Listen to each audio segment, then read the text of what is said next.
सबको good morning. आज मैं फीवर के बारे में पूरी तरीके से डिस्कस करने वाला हूँ। बुखार क्या है, बुखार शरीर में कौन कौन सी लक्षण, कौन कौन सी सिस्टम लेकर आता है, कौन कौन सी सिम्टम लेकर आता है, बुखार किसकी वजह से आता है, बुखार है क्या चीज़। बुखार कोई खास बीमारी नहीं है, लेकिन कोई भी परेशानी परेशानी मतलब कोई भी इन्फेक्ट वायरस, बैक्टीरिया, कीटाणु की वजह से शरीर की जो इम्यूनिटी सिस्टम होता है उसको डैमेज कर देता है, और कोई भी शरीर के अंदर एंटीबॉडीज़ जो है उसको लड़ने की क्षमता जब कम हो जाता है तब शरीर में टेम्परेचर हाई होता है और बुखार आ जाता है। बुखार बुखार की वजह से शरीर में कौन कौन सी परेशानी होता है, कौन कौन सी दिक्कत आने लगता है, शरीर में कौन कौन सी परिवर्तन होता है, क्या लक्षण दिखाई पड़ते हैं, ये सब के बारे में आज हम पूरी तरीके से डिटेल्स में बताने वाले हैं। लिए बिना किसी देरी करे वीडियो को शुरू करता हूँ। माई सेल्फ विश्वजीत और आप देख रहे हो आपकी अपना चैनल चांसी हेल्थ केयर। दोस्तों, मैं आज पूरी डिटेल्स से बुखार के बारे में बता रहा हूँ। पहले तो जानना चाहिए बुखार की बजाय मानव शरीर की जो नॉर्मल टेम्परेचर होता है 98.7 डिग्री फ़ारेनहाइट। दोस्तों, ये फ़ारेनहाइट स्केल में होते हैं। मापे दो ही तरीके के स्केल होता है, एक फ़ारेनहाइट होता है, एक सेंटीग्रेड होता है। और शरीर में जो टेम्परेचर कितना से कितना के अंदर वेरी करता है रहता है वो जानना चाहिए, बहुत ज़रूरी है। कारण कभी कभी हम लोगों को टेम्परेचर कुछ बढ़ जाता है तो ऐसे लगने लगता है बुखार है, लेकिन पर वो उतना के अंदर ही रहता है।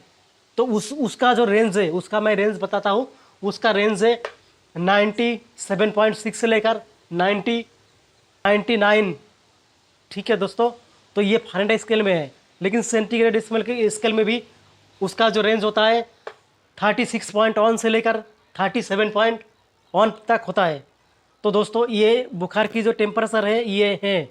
लेकिन दोस्तों, बुखार की वजह से जो शरीर में परेशानी आता है, जो सिम्टम दिखाई पड़ते हैं, जो परेशानी होने लगता है, उसकी फर्स्ट नंबर होता है पूरा शरीर में दर्द होता है, आँखी में जलन से होने लगते हैं, सर में दर्द होता है, हेडेक, और टेम्परेचर हाई काफ़ी हद तक बढ़ जाता है, 100 से ऊपर पहुंच जाता है, 101, 102, 103, 104 तक भी पहुंच जाता है। लेकिन जब 105 तक जाता है तो वो हाई टेम्परेचर और हाई बुखार भी होते हैं।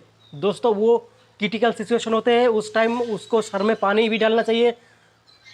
अगर नॉर्मल तरीके से अगर उसको कोई आइस मिल जाता है तो आइस की पट्टी चढ़ाना चाहिए। अगर आइस की नहीं मिलता है तो कम से कम उसकी सर में पानी डालना चाहिए, जिसकी वजह से उसको टेम्परेचर कुछ कम होए और जो दिमाग की परेशानी वो कुछ कम होने लगे। बुखार जो आता है दोस्तों, बुखार आने की वजह से क्यों आता है इसको पहले जान लेना चाहिए। ये जो वातावरण है, खाना पीना में काफ़ी हद तक वायरस, बैक्टीरिया होते हैं।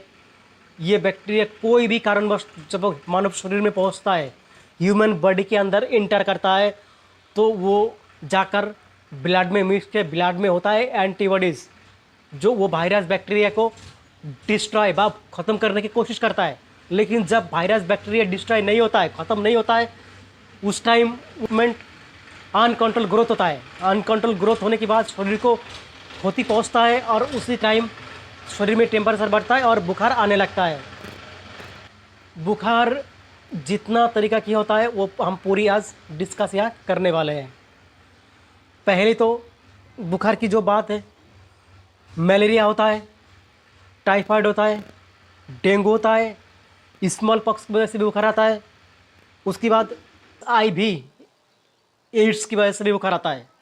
किसी को अगर रिस्पिरेटरी ट्रैक इन्फेक्शन होता है, जिसको टीबी भी कहा जाता है, उसकी वजह से भी बुखार आता है। किसी को मेनिंजाइटिस व दिमागी बुखार भी हो जाते हैं। तो दोस्तों, पहले मैं बताता हूँ मलेरिया के बारे में। मलेरिया मच्छर काटने की वजह से बुखार आता है, लेकिन डांग को मारता है और मारने के बाद वो पहले उसका अंदर जो लिक्विड वगैरह होते हैं, लिक्विड वो उल्टी करके ह्यूमन बॉडी के अंदर इंटर कर देता है। ह्यूमन बॉडी के अंदर इंटर करने के बाद वो वो जो लाल है, जो उल्टी होता है, उसमें कुछ हद तक प्रोटोजोआ पाए जाते हैं। और वो प्रोटोजोआ शरीर में जब इंटर हो जाता है, इंटर होने के बाद वो अपने काम शुरू कर देते हैं। उसका जो ग्रोथ, जो वंश विस्तार, वो वंश विस्तार करने लगता है। वंश विस्तार करने के बाद ही बुखार आने लगता है। और उसको ही मलेरिया कहा जाता है। लेकिन मलेरिया की दो ही तरीके के परजीवी होते हैं। एक होता है प्लाज्मोडियम वाइवाक्स और एक होता है प्लाज्मोडियम फैलसिफरम। ये प्रोटोजोआ के कारण होता है। प्रोटोजोआ जो मच्छर है, वो मच्छर प्रोटोजोआ की वाहक है। ठीक है, तो दोस्तों इसलिए आप लोगों को सावधानी रखना चाहिए। मच्छर जहाँ पर ना हो, मच्छर ना काटे, इसी जगह आप लोगों को रहना चाहिए। तो काफ़ी हद तक मलेरिया की प्रकोप से आप लोग बच सकते हो।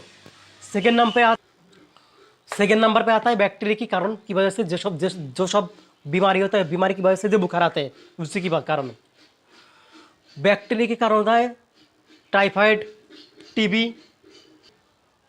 पहले तो टाइफाइड होता क्या है ये जानना बहुत ही ज़रूरी है। टाइफाइड होता ये है दोस्तों, बुखार आते हैं, कभी हल्का आता है, कभी तेज आता है, काफ़ी दिन तक रहता है, हाथ पैर टूटने लगता है, जो लेग की जो पाँव दर्द करने लगता है, सर दर्द करने लगता है, सर भारी भारी लगता है, आँखों की मिर्चा मतलब कड़ुआ लगने लगता है। बुखार काफ़ी तेज़ तो नहीं आता है, लेकिन 100 के अंदर वेरी करता है। तो ये है टाइफाइड की सिम्टम। क्यों होता है? ये होता इसलिए है दोस्तों, आप लोगों को सबको जानना चाहिए, जानना बहुत ही ज़रूरी है।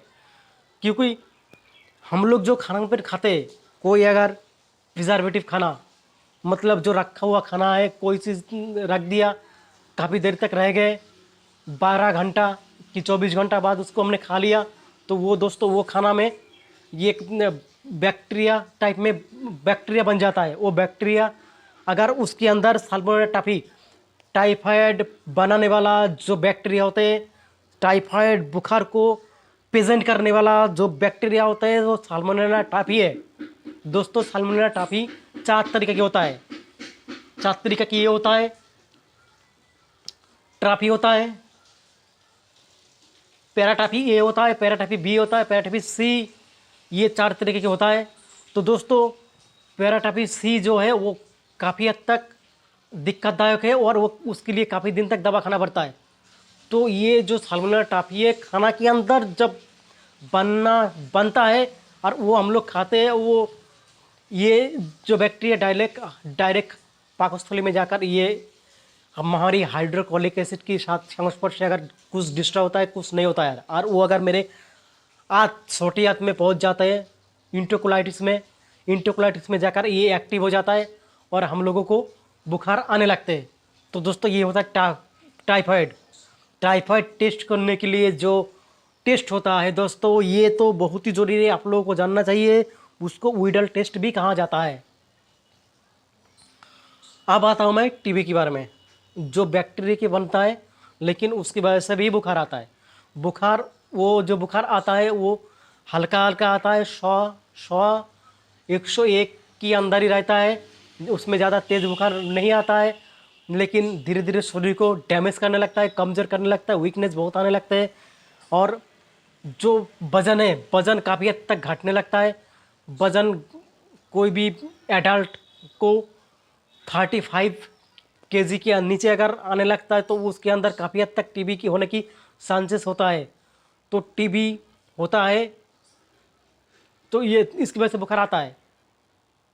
लेकिन टीबी टेस्ट करने के लिए हम लोग को जानना चाहिए, बैक्टीरिया की वजह से डेंगू, चिकन पॉक्स और एड्स होता है। डेंगू बुखार बहुत ही खतरनाक है, बहुत, क्योंकि उसमें बुखार 2-3 दिन से आते हैं और उसमें प्लेटलेट काउंट जो होता है वो कम हो जाता है, गिर जाता है, और गिरने की वजह से शरीर में दर्द, थकान, बहुत सी थकान लगने लगते हैं, बहुत ही थकान, उठने की हिम्मत नहीं होता है, और सर में दर्द, आँखें में जलन सी होने लगते हैं। उसकी बात आता है चिकन पॉक्स ऐसा है, पहले बुखार आता है, बुखार आने के बाद उसके अंदर छोटी छोटी फुंसियाँ होती हैं और वो उसके ऊपर पक जाता है, ये होता है चिकन पॉक्स के कारण बुखार आना। और तीसरी पे है HIV। HIV सेक्सुअल डिजीज़ है। सेक्सुअल डिजीज़ की वजह से बुखार आता है, और बुखार जो आता है वो हल्का हल्का रहता है। HIV की वजह से ह्यूमन जो इम्यूनिटी सिस्टम होता है, इम्यूनिटी सिस्टम जो रोग को प्रतिरोध करने वाला सिस्टम होता है, वो बहुत ही सारे डैमेज होता है, और डैमेज की वजह से ही बुखार आने लगता है। उसकी बात आता हूँ मैं, जो उर्म होता है, जो पेट के अंदर कीड़ा होते हैं, कीड़ा की वजह से भी बुखार आते हैं।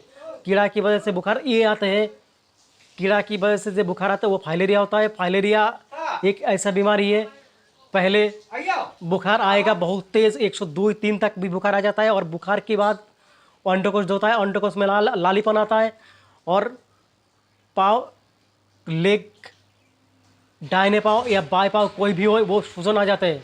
दोस्तों, आप किसी को भी इस तरीके की परेशानी होता है तो नज़दीक जो डॉक्टर साहब है और क्लिनिक है वहाँ पर दिखाइए।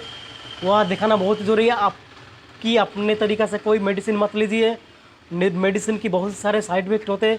दोस्तों, आप लोगों को ये भी जानना चाहिए, और ये पूरा ऐसे जानकारी लेने के लिए आप मेरे चैनल को सब्सक्राइब करिए, और आप मेरे साथ कांटेक्ट भी कर सकते हो।